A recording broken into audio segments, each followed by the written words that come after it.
Still have a couple people logging in, but I think we are good to get started.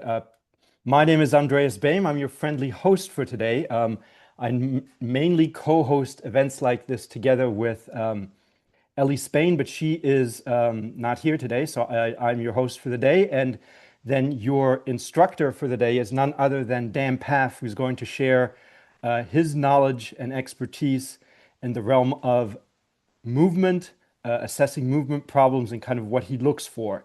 This is basically a teaser to our Coach's Eye Masterclass that we run multiple times a year, that is hosted by Ellie primarily and me secondarily, and then Dan as the wise coach who takes you through a journey of movement discovery and teaches you how to evaluate, assess movement, intervene in problems that you may be able to identify, correct technical issues, and all those things. And so, yeah, we're excited to have all of you join us for this kind of sneak teaser. Our goal today is just to give you a little bit of a preview of, how to spot movement problems. And basically, to give you the quick structure of what we'll do, Dan will kind of frame the session here in a little bit. We'll talk about how to start thinking about observing movement through the lens that Dan has used and iterated upon for, Dan, I'm going to say 50 years in the trenches at this point. Yeah, at least. He's nodding his head, at least 50 years in the trenches. Then from that kind of model and framework, we will do a little bit of kinegram and video breakdown. So you get a live look and understanding of how Dan looks at movement. And finally, we'll have about 10 to 15 minutes time for some Q&A. And we'll really just kind of keep it to 10 to 15 minutes. I realize there are a lot of people, at least 40, I think, right now on this chat. So we may not get to all the questions. So, but if you do have a question that you would like, discussed in the Q&A, probably the easiest thing to do is write it into the chat for me, and I'll just scroll through, and then at the Q&A, I'll pick out some interesting ones. Like I said, apologies if we don't get to your question, but we will have a part two of this. So just so you're aware, this is part one. The second part will take place on July 25th. So we'll have a little bit more time for some Q&A there and go through a little bit of a different topic. So yeah, again, welcome coaches. Glad you joined us. I'm sure you're here from all different time zones. So I appreciate those that are staying up late or getting up early.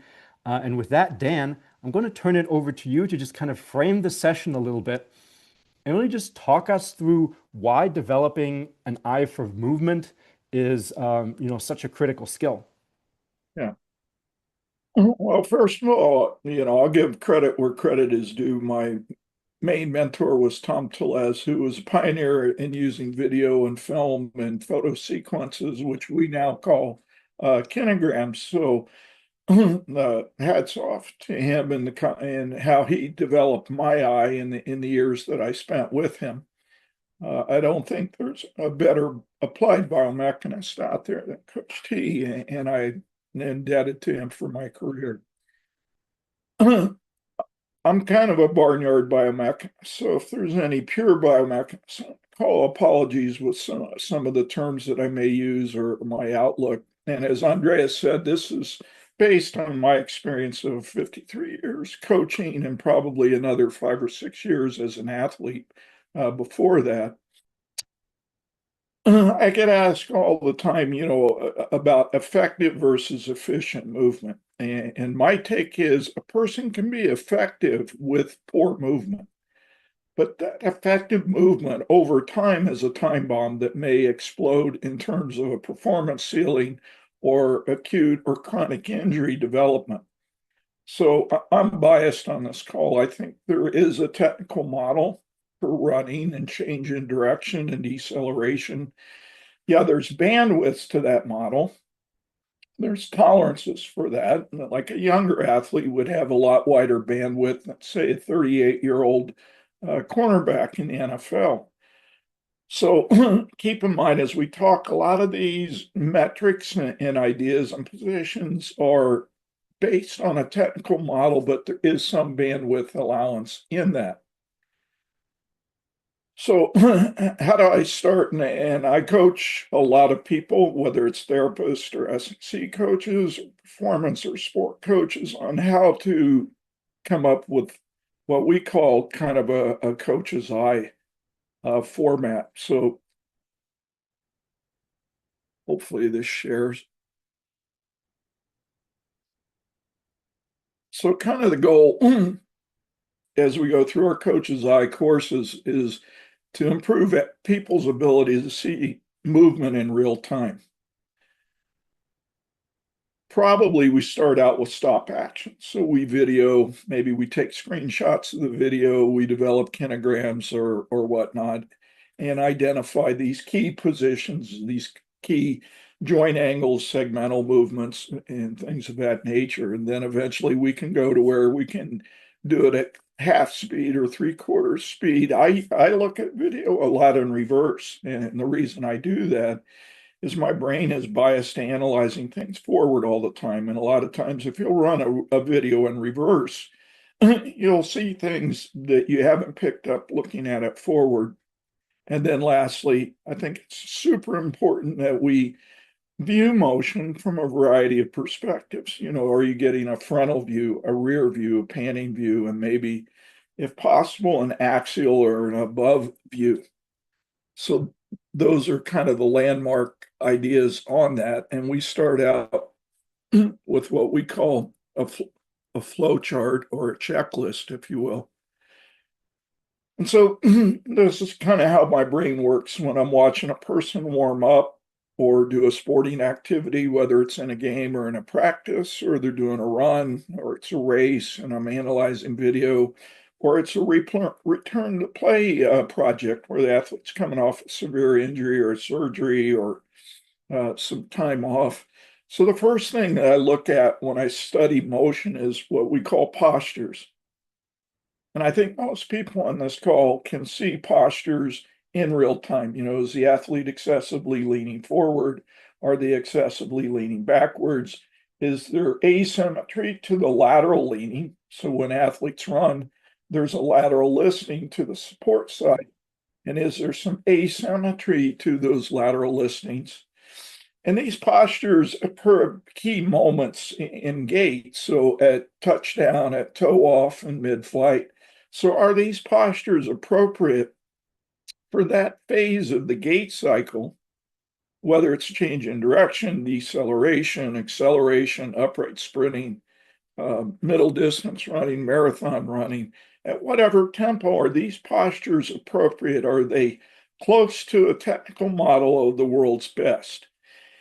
And I think it's dangerous to emulate an athlete who's a world leader or whatnot. You know, that's that unique person, training bias, injury history, yada, yada, yada. What I've done over time is sample, say, the 10 best age group sprinters, and then the 10 best middle school sprinters, and the 10 best high school sprinters, and the 10 best university sprinters, and then world-class sprinters, male and female, and variety of cultures and geographic locations, and identify these key movements, moments, positions in that group. And the same thing would be in sport. We kind of get bagged a lot of times by sport coaches saying, well, your track coaches, our guys, our field court athletes, sure, they're going to move different. True to some point, but you could then break into buckets and say, what are my best movers doing? What are my poorer movers doing? What are my novice movers doing? What are my elite experienced movers doing? So through time, I think you can develop a technical model with some degree of bandwidth allowance to these variables, but it starts out with postures. And the second thing that my brain goes to is what we call shapes, or these silhouettes that you see. So is the shape of the human body in the correct position at the correct moment in that movement task? And then I would segue into what we would call segmental analysis. So, like our little robot toy here, you know, where are the arms? Where are the legs? Where are the feet? Where's the head position? Are these body segments in the right place at the right moment? compared to a technical model or a model of our elite movers in our particular sport. Then I would segue into what I would call landmark positions. So if you look at the photo on the right of a world-class sprinter, female, running somewhere around 11 meters per second, we could look at things like forearm position on the front arm block, back forearm position on the rear side block, humerus position in relation to the torso, head position in relation to the torso, pelvic tilt angle, thigh angle on the front, thigh to torso, thigh to shank, shank angle from vertical, dorsiflexion, plantar flexion angles, these knee angles. So we can look at these landmark positions, which we define as positions where there's an instantaneous change in direction after obtainment of that position. And these joint angles are critical at various phases. So at touchdown, the joint angles have certain relationships. At toe off, they have other relationships. In flight, they're dynamic and there's a flow to it. And then lastly, we would go through these movement pathways, which would be the strobe kinogram there on the bottom. So how are they moving between these various positions and these key landmark moments? So I'm going to go to what we call a kinogram. So a kinogram is a fancy word for a photo sequence. There's some older coaches on this call. That we were brought up studying coaches' journals and books and whatnot where they had photo sequences, and now the buzzword is called these kinograms. So kinograms are basically a photo sequence during an activity. So first up, with novice kids, this is probably granular enough for analysis of movement. So what are they doing when they're on the ground, which we call stance phase or terrestrial phase? And then what are they doing when they're in the air? So, this particular sprinter to me is a little biased to forward lean and hip hinging, and it's creating some unique movements and some unique landmark positions because of this paradigm or this idea of how to run. So we can analyze what is happening to the body when he's in ground support, various steps on the left side of the body, and then the aerial phase and what's happening with the right leg as he's about to strike the ground. So that would be an example of a 2-point kinogram. In field court sport, where we're dealing with change in directions, we might have a multiple phase kinogram where we're looking at the anti-penultimate step, penultimate step, and these are at strike and full stance, and then complete stop, and then pivoting in. So we could look at shank angles from vertical or to the ground, how the torso is reacting to these forces, touchdown distance, how far is the foot in front of the center of mass at these various phases. And then with the view motion stuff that we get, then we can get dynamic joint angles to these segmental positions. So that would be an example of using a kinogram in a change in direction sport. I do a lot of work in my community with youth, and kids today are visual learners. So on the top, we have a world-class sprinter running, close to 12 meters per second. And on the bottom, we have a local football player. And we took video of him trying to run upright. And I think you can see there's a big difference in how these two guys are moving. So our 5-point kinogram is our most used kinogram, and we've identified 5 moments in gait where things go south or things go well for elite movers. And that's the toe off moment. So that's the leftmost photos. Max vertical projection is the next. So that's when both feet are equal height off the ground center of mass has gone to its max vertical position. And then I call this pre-strike. So, what does the shank angle swing out just before it strikes the ground? Then we have a touchdown moment and then a full support or stance moment. So if you compare our elite sprinter to our footballer, a high school footballer, there's quite a bit of difference in postures and joint angles. So we could look at things like a touchdown. Generally in world-class people, you see the free knee is advanced the support leg, where on our football leg player, the free leg is way behind the stance leg. So that's indicative of an athlete over pushing or over applying horizontal forces in a bad direction. If we look at strike, shank angle is a little bit open, things of that nature. So that's where you could compare elite to novices.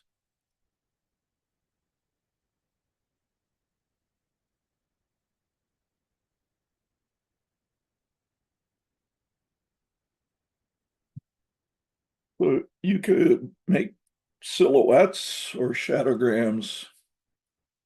And this is some of the view motion stuff that we're looking at. So we're seeing in real time how these joint angles are changing, how the elbow angle is undulating and opening and closing, how the knee angles are opening and closing in a harmonic fashion to the elbow action. And we can see as the knee angle opens and closes and the swing out distance and things of that nature.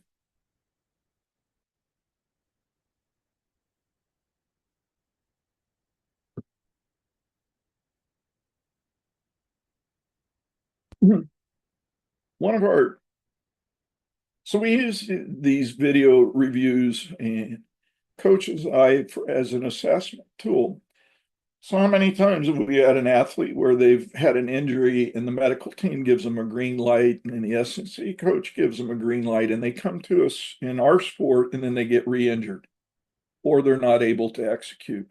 Well, it just tells me there's gaps in the assessment protocol.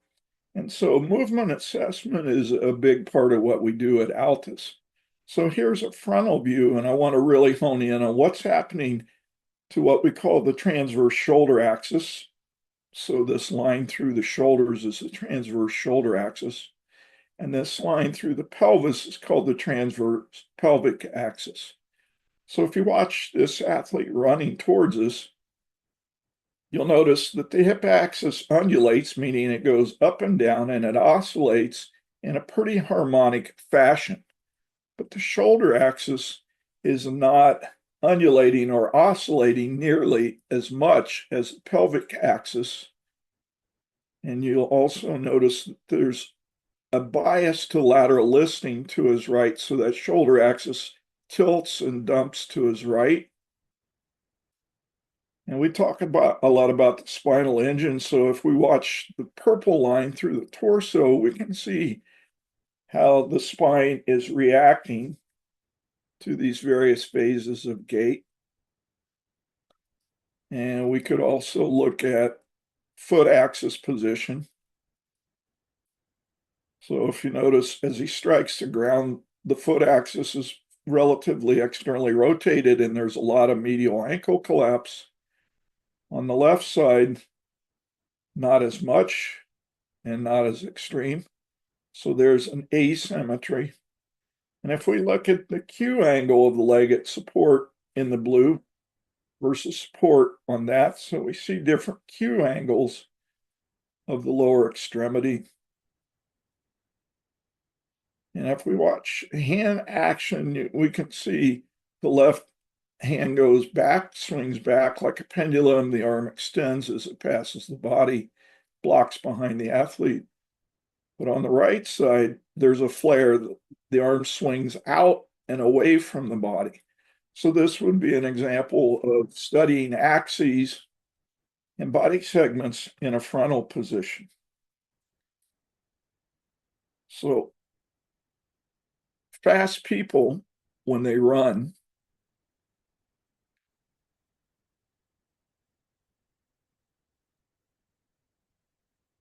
have a lot of undulation and oscillation of the shoulder axis and the hip axis.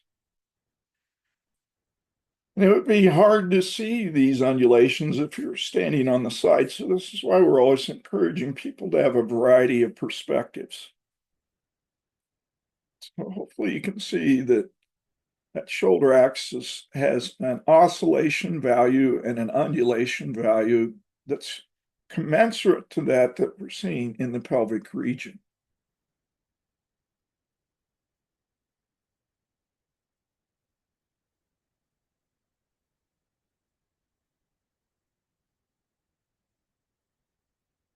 So we keep saying perspective matters, so we're going to test your coach's eye here. So I want everybody to focus in on the heel counter of the shoe. So if you can see my arrow, I'm drawing a circle around the heel counter of both shoes. So that's the posterior part of the shoe where the heel is braced in. So this athlete was battling bilateral Achilles tendinopathy. This is 300 frames per second. So I want you to look at foot axis at strike and what happens to the heel drain stance. So as the athlete's about to strike the ground, the foot axis externally rotates and there's a lot of medial shearing through the heel. And it doesn't get better as he goes down the track. So in our assessment, we're looking at the range of movement of this distortion and the angular velocity of this distortion. So you can see that's radical angular velocity of that heel slide going through a pretty big range of motion. So you can only imagine what that torsion is doing to the Achilles tendinopathy issue that this athlete is battling. And here we have an NFL player coming off patella tendon surgery. And force platform data said he was pretty much ready to go. The weight room test said he was ready to go. The physio said that, they gave him the green light. But then when we watched his running,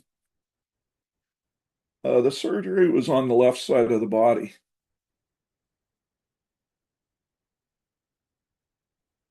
And so he steps lateral on this left side every time. So he pegs out laterally with a lot of external foot and shank rotation. Why is he doing that so much on that side? Well, he's trying to offload that knee. He's not ready for those forces to go through the knee. And even as he transitions into an more upright running, we still see that guarding or that compensation pattern. So again, developing a coach's eye, I think, aids us in mitigating return to play or injury potential or injury drivers, if you will. And then part of the return to play is what happens under increased cognitive load. So here we have a group of club sprinters doing block starts together. And we can see girl in the gray sweats.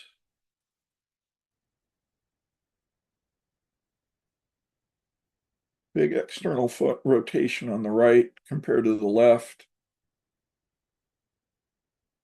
We look at the girl in the black in the middle, stepping lateral a lot more on the left side than the right. And the young man on the inside, a lot of rotation. That's a Trendelenburg effect. So a lot of zigzag running side to side and Trendelenburg of the pelvis. So as cognitive load increases,